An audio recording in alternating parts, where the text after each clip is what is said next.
talked about this a little bit, but I know Wait, I want to know who they is. Yeah, who's the they? Who's they? Actually, my publisher once sent a huge man to my house, literally a huge man, to take my book away. Wait, like Stranger Than Fiction? Yeah, no, I was there. What? Stranger Than Fiction? Look at her Comes face. down and takes. Never mind. If it was between the two, that would have been pretty awesome, and I think I could have convinced her to like let it go. But no, it was like a, you know, one of the like huge, like moving kind of dudes who came in, shaved head, and was like, "I'm here to take your book away." What? Because I was doing what all authors do, which is don't answer a question, like use the phone, ignore your publisher. Wait, this is an option? Scribble. You could totally do this. And I was like, okay, you know, I'll be finished eventually. And then this huge guy shows up, and I was like, oh my god, I didn't even know this was like a thing that could happen. So they do come and take it away. Sorry, publishers. For Yeah, I'm sorry about the traumatic story. So, I mean, so you guys you've collaborated on this series. Maggie, I know you've collaborated before. You guys have talked a little bit about it. Can you kind of talk about how the solitary act of writing changes and differs when you're, you know, working with people to create worlds? Why are you looking at me? You should start. You should start with Okay.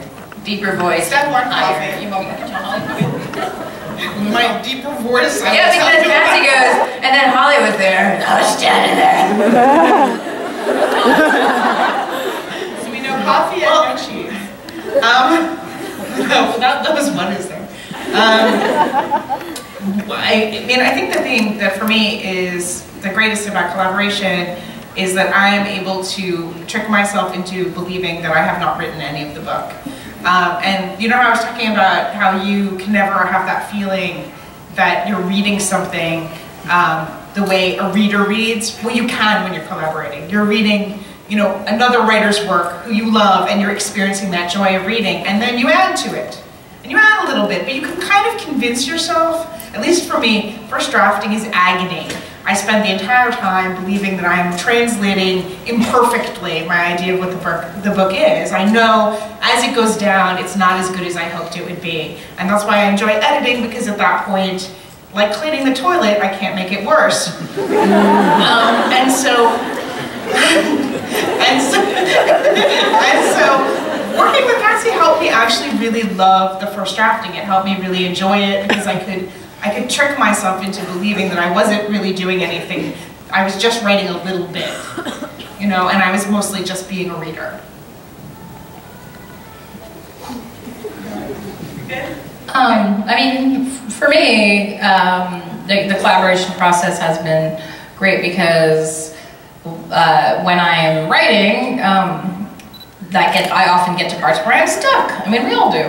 So, you know, and you can be stuck for 5 minutes, you can be stuck for 45 minutes, but if I get to a part when I'm writing in Magisterium where I'm stuck, I just go, okay, and hand it over to Holly. I'm like, you go from here. Because often the thing that sticks you, or like, you know, holds you up is not the same thing that's going to hold somebody else up. So she takes it over, and then when she gets stuck, she hands it back to me.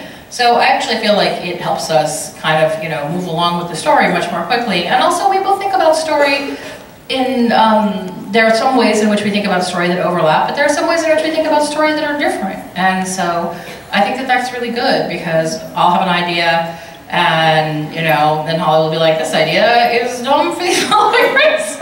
And she's right. It's just stuff that I wouldn't have thought of. But it also works the other way around, where I'll be like, okay, that would, you know, could work, or we could do this other thing. And so I just feel like, you know, it's a great way to, I mean, I always have a critique group. I always have people I bounce ideas off of, but this is like a more intensive version of having the critique group, where we're both equally invested in the work and in making it good.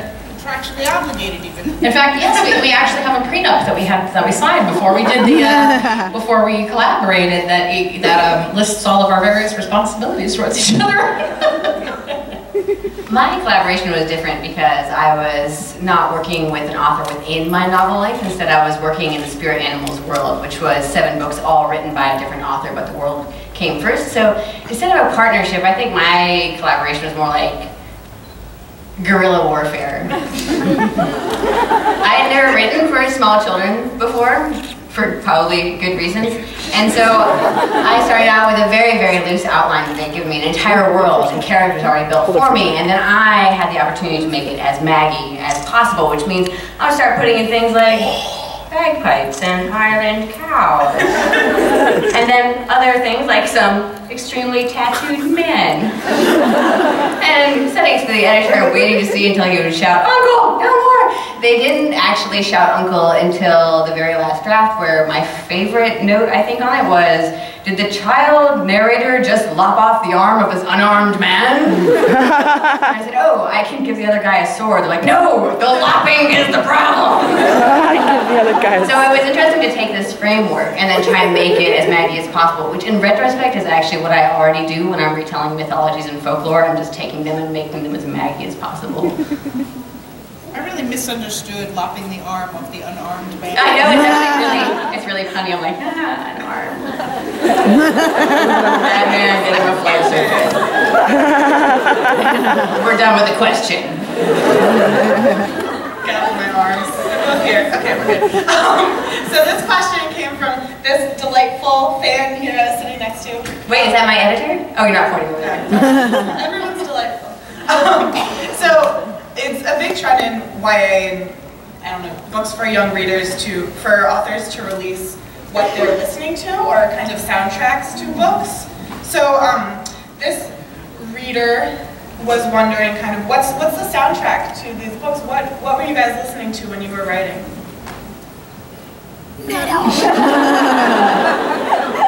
I mean, I always release the playlists for my books when right before I publish them, but I have to say that for a collaborated book, it doesn't really work the same way because you're listening to different music.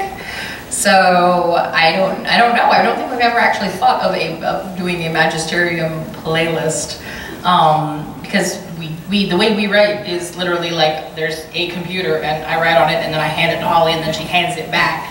So the opportunity to listen to, and we're talking for most of the process, so the opportunity to listen to music isn't really there. So I think we're going to hand this one over to Maggie. I actually can't work without listening to music, so that scenario you just pictured, I can't imagine even writing into those circumstances. You should just be like, I'm going to play some music, and if you don't like this music, get out of my house! Exactly. Fair enough. And so I actually can't start writing my books until I have the setting and I have the song which in my head stands for it. And I know there's nothing magical about the one song that seems the most like it, but it means once I can recognize it, that I actually know what my book is about, the atmosphere that I want it to have. And so it was really nice when I was writing the Shiver Trilogy, which is this very kind of bittersweet and touching indie sort of series. I could make these big long playlists that I could share with everyone. I mean, literally everyone would say, "What would you listen to while you were doing this?" And I would hand the playlist and they go, "Oh, Maggie, you have great taste in music." And then I wrote the Scorpio Races, which is really based in Celtic myth, and I had an Irish band in college and played the bagpipes competitively in college, and so I would have this extremely Celtic playlist and people were like, "Wow, this really sounds like Riverdale."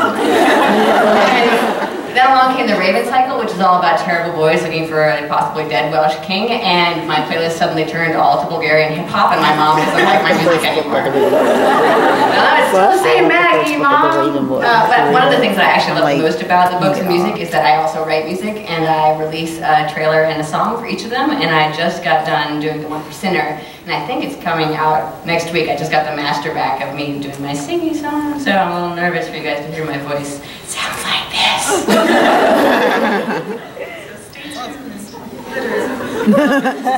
So, for all of you guys, what from your life experience has made its way into your books in some way or another? What the world? Did you hear it? That was great. I mean, I think, everything in tiny ways, right? I mean, Cleaning the toilet. I think you have to, I think that you have to be each one of your characters in some way. You have to find the piece of them that is also in you. You have to find the thing that, you had a beautiful post about how you related to each of the characters. No, I did! I do, which is awkward because I had that hitman. But I think, I think you have to find, I often steal people's homes. And translate them. I, often take you know, little bits of things, weird things, but so much I thieve from my friends and from their lives that it's hard to point to one thing. No, I think that's true what Holly says. I always tell people I'm not a very good writer. I consider myself a thief. I'm like a fairy queen. The fairy supposedly can't make anything from scratch. They can only take reality and kind of change it. And that's how I feel all of my books are things that I have actually done or seen or watched or lived, and then I just change them around. And the details, a lot of times if I told you, oh yeah, I stole this from this event, you wouldn't recognize the two things, but I can see the way that they're the same in my head. But yeah, everything is. That's why you have to live so many lives as a writer, I think. Yeah, I mean, you absolutely take things from your experiences and your friends' experiences, and sometimes, you know, directly and sometimes indirectly. Like, my best friend, when she was 3 years old, for her birthday, wanted to take a bath in spaghetti. I see that's a life goal of many here. I think they may possibly recognize the spaghetti bath scene from City of Bones. Yeah! And so, as you can see, it turned up in City of Bones. So, I mean, I think, you know, you can only draw on your own life experiences and what you know about the world and other people. Every character is you because they have to be you. Everything comes out of your head. Cool. So, kind of to follow up on that, who's a character you've written who you relate to the most, or who you would want to expand and kind of build out more? I mean, I really love Cal, and I definitely relate to him because he's always angry. He's always angry, and I mean, it really reminds me of me in middle school. He's always angry, and he doesn't see why he has to do the things that he is being told to do because he thinks that they are dumb. And I also relate to another character that I wrote called Tessa because she really loves books, and she loves books the way that I used to love books when I was her age, which is that I loved kind of books indiscriminately, like Maggie was talking about. I loved really good books, but I also loved really bad books. I don't think I ever read Shot in the Back, but I read Say It With Bullets. So, I mean, that was pretty good. So I loved really good stuff, and I loved really bad stuff, and so I created Tessa to be the same kind of character who read voraciously, and she reads really great books, like the books that we remember now from that time period that are, you know, the Victorian classics that have stayed with us, and also the total trash that was produced that nobody remembers. So that was really fun.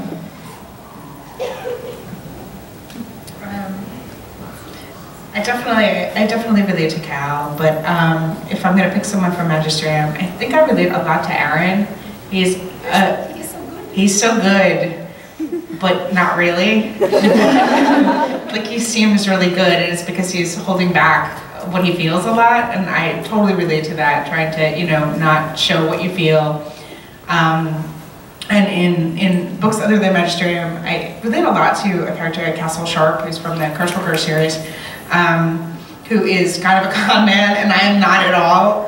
In any way, I would be the worst con artist because I'm super shy, but like Castle, I am a close observer, mostly because I am really shy, and so for completely different reasons, he is a close observer because he wants to con people. But it was very easy to write those sort of scenes of close observation.